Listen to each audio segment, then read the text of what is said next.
정부가 민간 주도의 자율적 인삼 산업 성장 기반을 조성하기 위해 인삼 생산액을 지금보다 2배가량 늘리고 수출도 확대하기로 했습니다.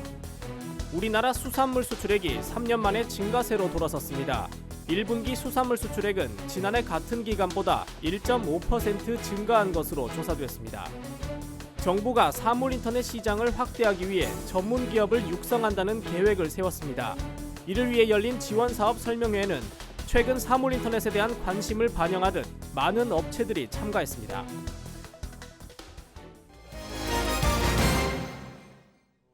정부가 오는 2020년까지 인삼 생산액을 늘릴 것이라고 발표했습니다.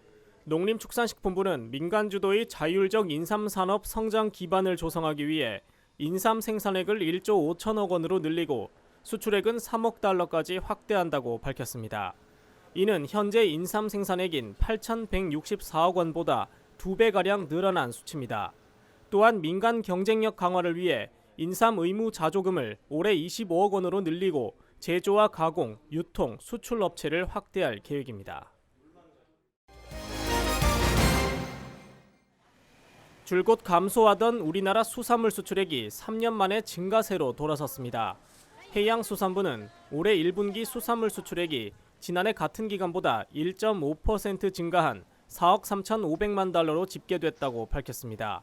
수출이 회복세로 돌아선 데에는 2월 이후 자유무역 협정에 따른 관세 인하 효과와 미국과 중국의 시장 수출 호조 등이 영향을 준 것으로 조사됐습니다. 미국으로의 수출 품목은 이빨고기와 오징어, 넙치가 가장 많았고 중국은 참치와 오징어, 어묵과 김 등이 가장 높은 것으로 나타났습니다.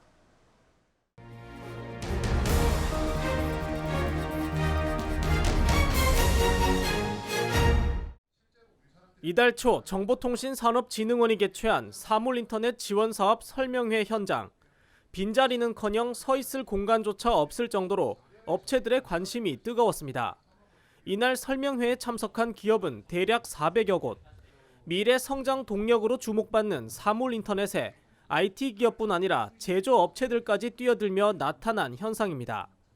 정부 역시 사물인터넷 전문기업 육성에 본격적으로 나섭니다. 미래창조과학부는 중소중견기업의 사물인터넷 제품과 서비스 개발, 상용화를 위해 114억 원을 투입한다고 밝혔습니다. 특히 사물인터넷 서비스와 융합제품 상용화를 위한 신산업 육성 선도 사업에 21개 내외 과제 약 86억 원을 지원합니다. 사물인터넷 신산업 육성 선도 사업은 사물인터넷 전문 중소기업을 육성 지원하는 사업입니다. 정부는 전문 중소기업 육성을 통해서 시장 공급을 확대하여 전체 사물인터넷 시장 확산을 기대하고 있습니다. 현재 세계 시장에서 약 1%를 차지하는 국내 사물인터넷은 오는 2020년까지 연간 30% 이상씩 성장할 전망. 이번 사업으로 글로벌 경쟁력을 높이기 위한 생태계 조성과 신시장 창출에 힘이 실릴 수 있을지 주목되고 있습니다. 채널I 산업뉴스 이창수입니다.